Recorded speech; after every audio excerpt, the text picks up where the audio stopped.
तर आज relax day होता. कालच्या धमाकेदार परफॉर्मन्स नंतर आज सगळ्या कामाला सुट्टी होती. काहीच दुखण्याची वाट न बघता मी पेन किलर घेतली. पण या फिंगरला जास्त पेन होत आहे. बाकी सगळं ठीक आहे.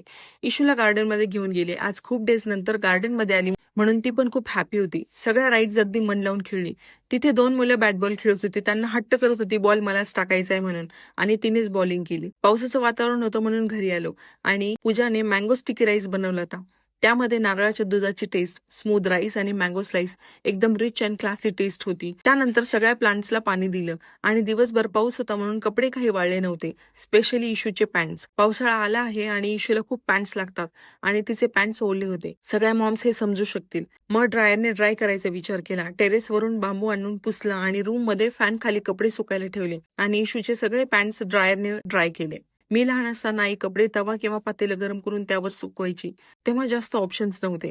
आता खूप ऑप्शन्स आहेत. वॉशिंग मशीन म्हटलं की रिच घर असं असायचं. कमाल होते ते डेज. हेअर्सना कोम्बिंग केलं आणि हायड्रोलॉनिक ऍसिडचा मास्क फेसवर लावला आणि ड्राय होईपर्यंत ठेवला.